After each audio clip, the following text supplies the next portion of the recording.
오늘의 주요 뉴스입니다.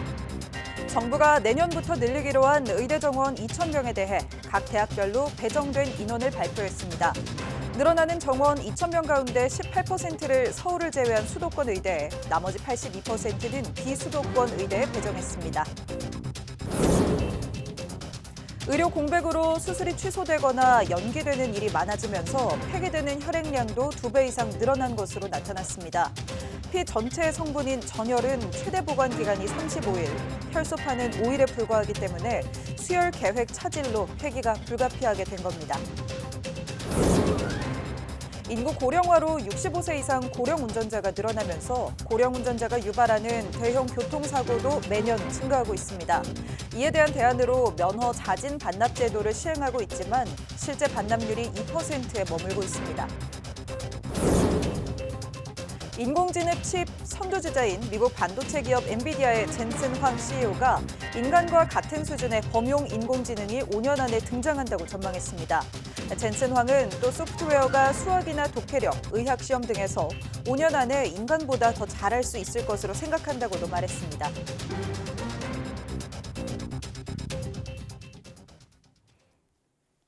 여러분 안녕하십니까? 사이언스 투데이 시작합니다. 정부가 지방의대와 이른바 미니의대 정원을 큰 폭으로 늘리는 2025학년도 의과대학 정원 확대 방안을 공식 발표했습니다. 보건복지부와 교육부는 내년부터 늘어나는 의대 정원 2,000명 가운데 82%에 해당하는 1,639명을 비수도권에 배정해 3,662명으로 늘리기로 했습니다. 또 경기와 인천 지역 의대에는 18%에 이르는 361명을 배정해 570명으로 확대하고 서울 지역 의대에는 추가 정원을 배정하지 않았습니다. 특히 거점 국립대 9곳 가운데 강원대와 제주대를 제외한 충북대, 전북대, 부산대 등의 7곳의 의대 정원은 200명으로 크게 늘었습니다. 의대 정원이 50명 미만이던 이른바 미니의대는 기존의 40명에서 80명에서 120명으로 늘었습니다. 이로써 비수도권 의대 정원 비중은 현재 66.2%에서 내년부터 3,662명으로 72.4% 수준까지 높아집니다. 교육부는 앞으로 관계부처와의 협력을 통해 각 의과대학별 교원 확보와 시설 확충을 지원할 계획입니다. 전공의들이 의료 현장을 이탈한 지 한 달이 되면서 곳곳이 비상입니다. 수술이 많이 줄면서 병원으로 공급되는 혈액량도 줄었고 보관만 하다가 폐기하는 양이 2배 이상 늘어난 것으로 나타났습니다. 윤흥성 기자의 보도입니다. 서울의 한 헌혈의 집. 혈액량이 부족할 때면 상품권이나 기념품을 추가로 주는 이벤트를 진행하기도 하지만 요즘은 예외입니다. 전공의들 집단 사직으로 수술 건수가 줄면서 혈액 수요도 덩달아 감소했기 때문입니다. 전공의들이 의료 현장을 이탈한 이후 대한적십자사가 의료기관에 공급하는 혈액량은 이전과 비교해 10% 안팎 줄었습니다.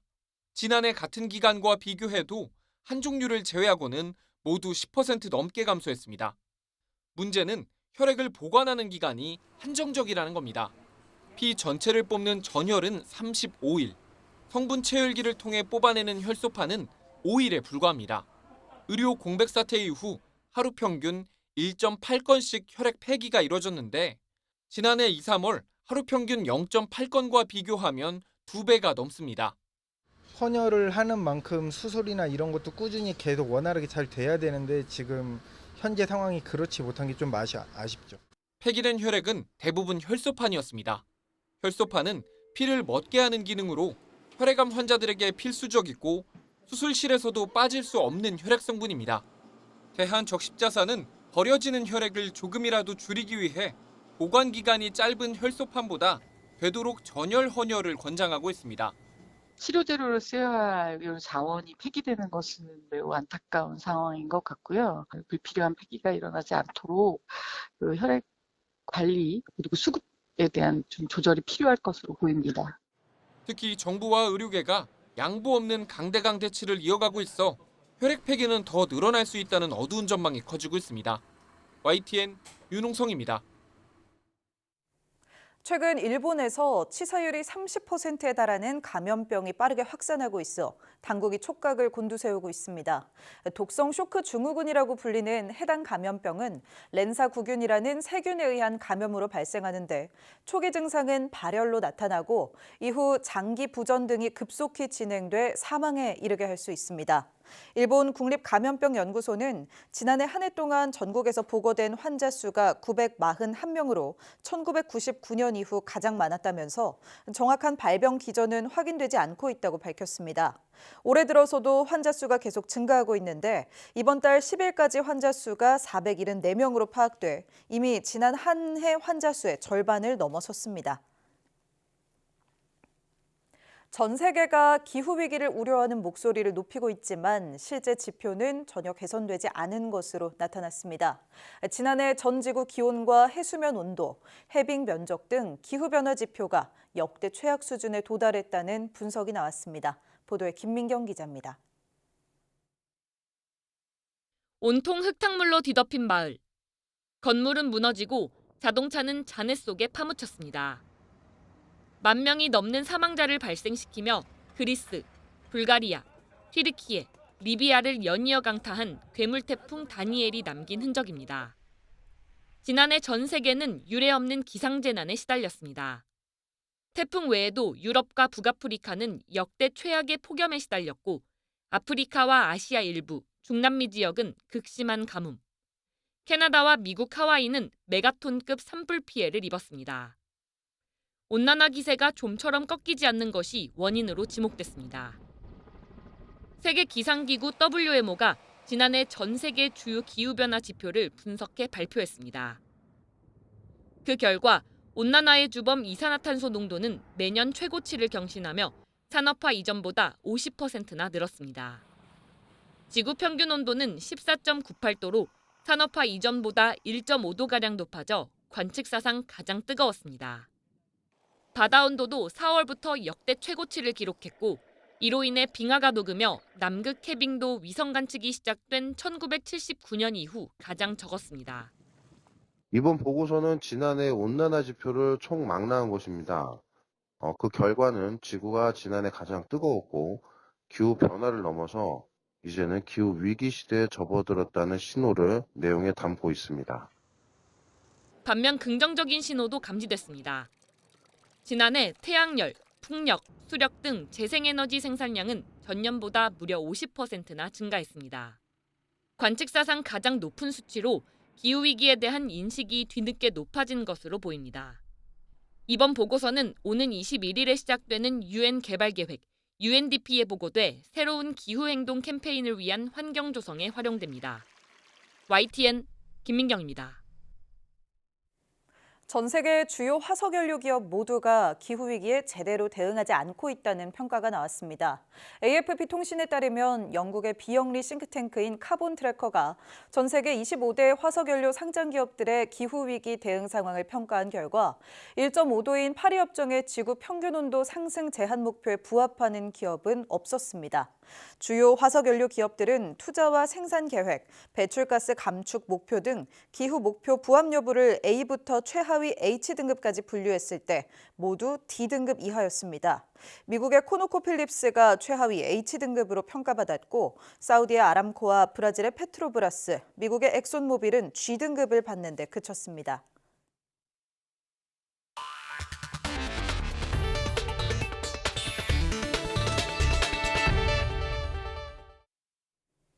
오는 2032년 달 착륙선을 보낼 차세대 발사체 개발 사업의 총괄 사업자로 한화 에어로스페이스가 선정됐습니다. 이 사업에 단독 입찰한 한화 에어로스페이스는 기술 능력 적합성 평가에 사업 수행 역량을 인정받았다며 항공우주연구원과의 최종 협상을 거쳐 본 계약을 체결할 예정이라고 밝혔습니다. 차세대 발사체 개발 사업은 달 착륙선 등 주요 탑재체를 우주로 보내는 새로운 발사체를 개발하는 것으로 민간 기업이 항우연과 함께 설계부터 발사, 운용까지 전 과정을 주도하게 됩니다. 차세대 발사체는 대형 위성 발사와 우주 탐사 등을 위해 누리호보다 대폭 향상된 성능으로 개발될 예정이며 총 3차례의 발사를 통해 오는 2032년 달 착륙선을 보내는 임무를 수행하게 됩니다. 고령 운전자로 인한 교통사고가 최근 잇따르고 있습니다. 인명피해가 반복되며 대책 마련이 시급한데요. 고령 운전자 면허 자진 반납 제도를 시행하고 있지만 반납률은 2%대에 머물고 있습니다. 보도에 홍성욱 기자입니다. 횡단보도 신호가 빨간불에서 푸른색으로 바뀌고 행인 3명이 도로를 건넙니다. 잠시 뒤 차 한 대가 그대로 사람들을 덮칩니다. 80대 운전자 A씨가 몰던 차량, 보행자 3명은 모두 숨졌습니다. 재판이 진행됐고 A씨는 최후 진술에서 자신의 잘못을 인정했습니다. 선처를 구하는 것도 죄스럽다는 말도 남겼습니다.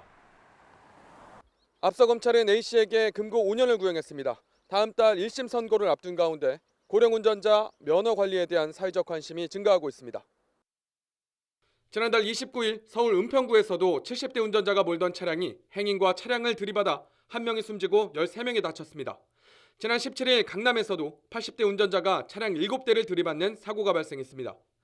모두 음주운전은 아니었는데 경찰은 부주의로 인한 사고 가능성에 무게를 두고 있습니다.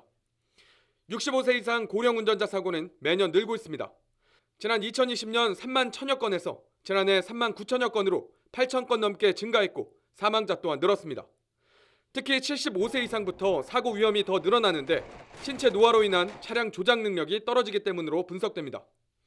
대안으로 면허 자진 반납 제도를 10년 넘게 실시하고 있지만 실제 반납률은 2%대에 불과한 상황.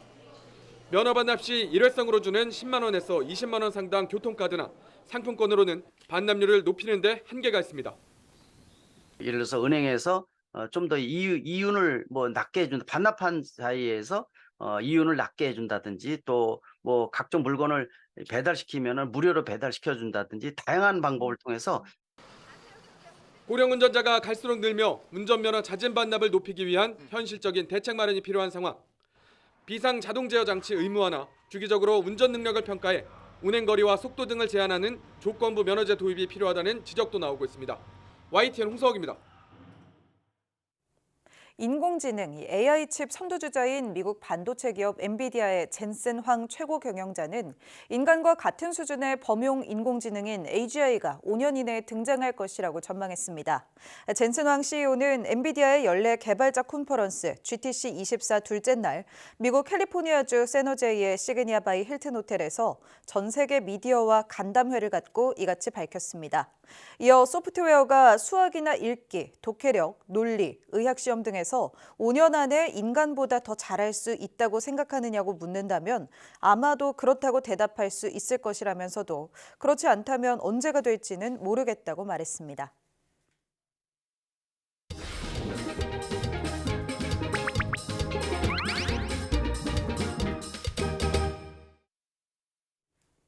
네, 다양한 동물의 생태와 습성을 알아보고 그 속에 담긴 과학을 찾아보는 시간입니다. 사이언스주, 오늘도 이동훈 기자 나와 있습니다. 이번 주에는 또 어떤 동물 만나볼까요? 어서 오세요. 안녕하세요. 네, 오늘은 돌고래에 대해서 이야기를 나눠볼까 합니다. 네. 이 돌고래는 마치 웃는 것 같은 귀여운 생김새에 또 사람과 소통할 수 있는 영리함까지 더해지면서 아마 바다에 사는 동물 가운데서는 가장 큰 사랑과 관심을 받는 그런 동물이 아닐까 합니다. 맞아요. 돌고래 하면 사실 다들 친근한 이미지에 싫어하는 사람들이 별로 없는 것 같습니다. 네. 귀여운 얼굴이 먼저 떠오르는데 또 일반 고래와 비교하면 돌고래는 크기도 작은 편이라 더 좀 귀엽고 친근한 것 같아요. 네, 맞습니다. 이 돌고래는 고래 목에 속하는 포유류인데요. 보통 몸길이 4.5m 이하의 중소형 고래를 돌고래로 분류를 합니다. 돌고래라는 이름은 돼지의 옛 이름인 도체, 고래를 붙여서 만들어진 말인데 이 주둥이가 앞으로 튀어나온 모습이 마치 돼지와 비슷하다 해서 이렇게 불리게 됐고요. 실제로 돌고래를 물돼지 이렇게 부르기도 합니다. 네. 돌고래는 주둥이의 길이에 따라서 또 사는 지역에 따라서 이렇게 여러 종으로 구분을 하는데 주로 바다 포유류로 가장 잘 알려져 있지만 바다뿐만 아니라 강에 사는 강돌고래도 있습니다. 네, 물돼지라고 하니까 왠지 더 친근해지는데 네. 특히 돌고래는 이렇게 해외여행 가거나 아니면 제주도에서도 보는 분들 계시겠지만 무리 지어 다니면서 점프를 하기도 하고 그런 모습이 자주 목격되기도 하잖아요. 그래서 사람들에게 더 눈길을 좀 끄는 게 아닌가 싶습니다. 네, 이 돌고래는 적게는 10마리 안팎에서 많게는 4천, 5천 마리에 달하는 아주 많은 개체가 하나의 무리를 이뤄서 생활을 합니다. 이런 돌고래 집단은 보통 목의 중심으로 암컷이 리더가 되는데요. 새끼는 어미의 어머니에게서 이 사냥과 생존 방식을 주로 배우게 됩니다.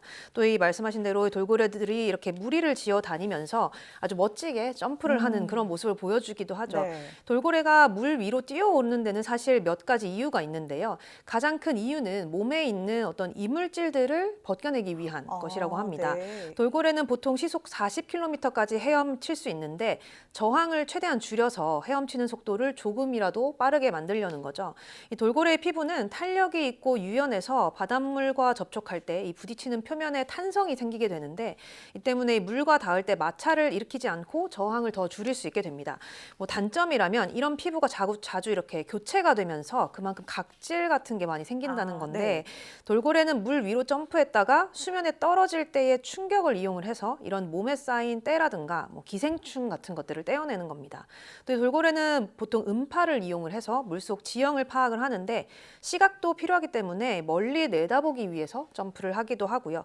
또 우리가 흔히 생각하는 것처럼 뭐 장난을 친다거나 기분이 좋을 때 이걸 표현하기 위해서도 점프를 한다고 합니다. 네. 그러니까 점프가 단순히 즐거움만을 표현하는 게 아니었네요. 네. 네. 또 돌고래 속에 숨어 있는 과학이 음파를 이용하잖아요. 어떤 방식으로 돌고래가 음파를 이용하는 건가요? 네, 돌고래는 보통 2000에서 최대 20만 헤르츠에 가까운 음파를 사용을 하는데요. 보통 2만 헤르츠 이상의 진동수를 가진 소리를 우리가 초음파라고 하니까 돌고래는 초음파를 이용한다 이렇게 볼 네. 수가 있겠죠. 이 돌고래 뇌 앞부분에는 멜론이라는 이 일종의 기름 주머니가 있는데 여기에서 초음파를 발사를 하고 반사되어 돌아오는 신호를 아래 턱뼈로 흡수를 해서 앞에 있는 물체의 뭐 종류라든가 크기, 위치까지 다 파악을 합니다. 또 이 돌고래는 초음파를 이용을 해서 의사소통을 하는 걸로도 알려져 있는데 네. 실제로 돌고래는 지능이 특히 높기 때문에 언어 체계가 아주 발달을 해 있는 것으로 알려졌고요. 사람이 지역에 따라 다른 말을 쓰는 것처럼 돌고래도 살고 있는 바다에 따라서 또 사용하는 언어도 다르다고 합니다. 하지만 뭐 우리도 사실 다른 지역에 가서 오래 살다 보면 거기 있는 말을 또 배우게 그쵸. 되잖아요. 사투리가 좀 는다든지. 그렇죠. 네, 외국어가 돌고래도 는다든지. 네. 사실상 마찬가지라고 합니다. 이 러시아 연구팀이 이 흰고래인 벨루가를 이 병코 돌고래들이 사는 수족관에 넣은 다음에 관찰을 해봤는데 2달 정도쯤 되니까 이 벨루가가 원래 자기가 내던 소리가 아니라 병코 돌고래의 울음소리를 따라하기 시작한 겁니다. 네. 네, 이 병코 돌고래는 특히 주로 이 휘파람 소리 같은 이 높은 소리로 동료와 의사소통을 하는데 벨루가도 이들과 함께 소통하기 위해서 같은 소리를 내게 된 것으로 보입니다. 정말 외국어를 배우는 것처럼 네. 다른 종의 이 의사소통을 따라하게 되네요. 그러니까 돌고래는 주변 환경이나 같이 사는 개체의 영향을 참 많이 받는 동물인 것 같습니다. 네, 맞습니다. 또 한 가지 예가 있는데 우리가 어린 아이들에게 말을 할 때는 자기도 모르게 목소리 톤이 좀 많이 높아진다거나 그렇죠. 네. 그렇죠. 좀 비음이 섞인다거나 네, 또 네. 조금 혀가 짧은 소리 이런 네, 네. 소리를 내게 되잖아요. 근데 돌고래도 새끼들과 소통을 할 때는 이렇게 아기 말투라고 아. 불리는 이런 다른 말투를 쓰는 것으로 나타났습니다. 네. 미국 햄프셔대 연구팀이 암컷 큰 돌고래가 내는 소리를 분석을 해서 19마리의 야생 큰 돌고래와 비교를 해봤는데요. 어미 돌고래들은 새끼와 함께 있을 때 평소보다 더 높은 소리를 내고 또 이 음의 높낮이도 훨씬 더 커지는 것으로 우리 나타났습니다. 엄마들이랑 정말 비슷하네요. 그렇죠. 네. 그러니까 뭐 아주 높은 톤의 휘파람 소리 같은 그런 독특한 소리를 내는 것으로 관찰이 됐는데 새끼들이 내는 조금 특이한 소리들을 비슷하게 흉내를 내면서 같이 소통을 하는 것으로 그렇게 보였습니다. 네. 또 이렇게 소리로 소통을 하기 때문에 돌고래들은 사람의 영향도 받을 수밖에 없는데요. 바닷속에서 뭐 배가 지나간다거나 석유 시추 등의 공사가 이루어지는 것 같이 어떤 사람의 활동에 의해서 돌고래가 길을 잃기도 한다고 합니다. 실제로 이 물속의 소음이 심해지니까 돌고래의 의사소통 성공률이 85% 정도에서 62% 가까이로 아주 크게 떨어졌는데 돌고래들은 이런 상황을 극복하기 위해서 뭐 울음소리를 다르게 바꾼다거나 또 서로 헤엄쳐서 가까이 다가가는 그런 행동을 더 많이 하는 것으로 나타났습니다. 네, 물속에서 인간 때문에 소음 공해를 입기도 하네요. 네. 네, 이런 이야기들을 들어보니까 돌고래가 얼마나 똑똑한지 또 살짝 짐작이 갑니다. 네. 지능이 높은 만큼 행동 특성도 그렇고 또 성격도 혹시 사람이랑 좀 비슷한 부분이 있을까요? 뭐 우선 돌고래 하면 역시 뭐 똑똑한 동물, 지능 지수가 높은 동물로 알려졌는데 실제로 돌고래 IQ가 80 정도이고요. 네. 네, 여기서 또 훈련을 받으면 더 높아질 수도 있다고 합니다. 그 돌고래는 뭐 서로의 이름을 부르기도 하고 또 자기의 이름을 인식을 하는 정도로 네. 자의식도 갖고 있다고 하는데 그렇다면 실제로 성격도 사람과 좀 비슷한 면이 있겠다 이런 생각이 들기도 하죠. 영국 연구팀이 이 영장류에 적용했던 성격 검사를 이 병코돌고래 130여 마리에게 실시를 해봤습니다. 그 결과 이 돌고래가 사람과 가장 비슷한 점은 경험에 대한 개방성이다 이렇게 나타났는데 네. 호기심이 많고 모험적인 행동을 선호하는 그런 성향이라고 합니다. 네네. 또 이 돌고래는 공격적이고 고집이 센 비우호성, 또 다른 동물에게 친절한 사회성, 그리고 관찰하고 학습하는 능력인 성실성이 특히 두드러지는 특성으로 네. 나타났는데 주로 이 침팬지나 고릴라 등에서 나타나는 지배성이라든가 또 이 불안과 우울 같은 감정을 쉽게 느끼는 신경성 같은 특성은 확인이 되지 않았습니다. 그렇군요. 호기심이 많고 또 고집도 세고 저랑도 좀 비슷한 것 같기도 하고. 네. 사람의 성격과도 참 많이 닮았는데 우리가 돌고래는 생김새 때문에 또 온순하다고 생각을 하고 있는데요. 이 공격적인 모습들도 좀 있다고 하는 게 이게 또 흥미롭네요. 네, 그렇죠. 비교적 좀 순한 성격 덕분에 우리가 돌고래는 좀 온순하다 이렇게 일반화하기 쉬운데 야생동물인 만큼 돌고래가 사람에게 그렇게 마냥 우호적인 것은 아닙니다.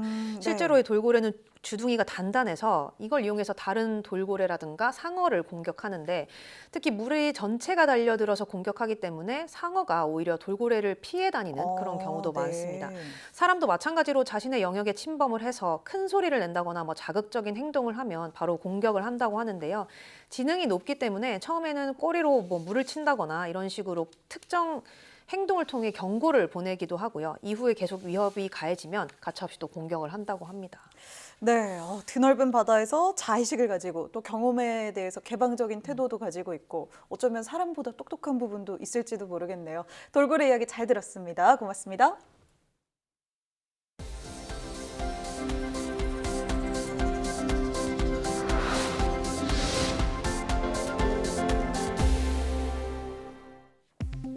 국내 연구진이 일시적인 저산소 상태를 활용해 뇌 조직과 장기에 공급되는 혈액의 흐름을 정확하면서도 반복적으로 측정할 수 있는 새로운 방법을 개발했습니다. IBS 뇌과학 이미징 연구단 김성기 단장 연구팀은 마취 상태인 G 모델의 질소가스를 5초 동안 노출해 저산소 상태를 만든 결과 작은 MRI 신호 변화까지 민감하게 감지해 뇌 혈류 용적과 뇌 혈류량을 더 정확하게 측정할 수 있었다고 밝혔습니다.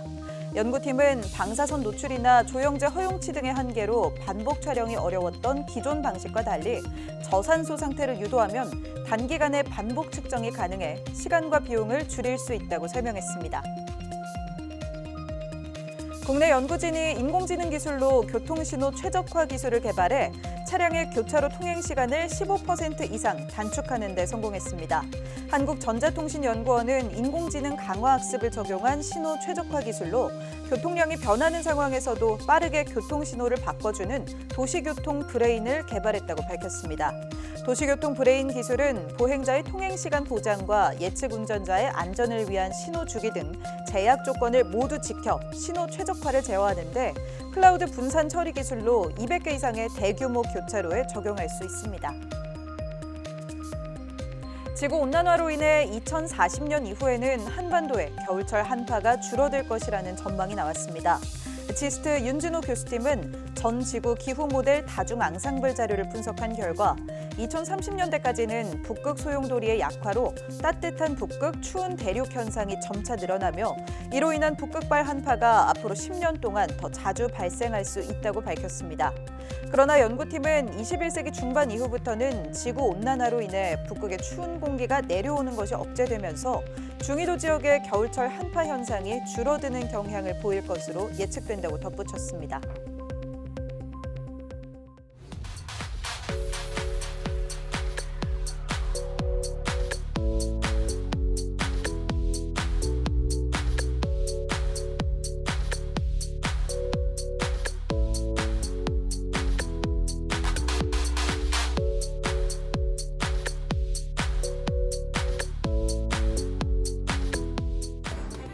네, 정부와 의료계의 대치로 인해 쓰이지 못하고 버려지는 혈액량이 2배 이상 늘어났다는 소식 전해드렸습니다.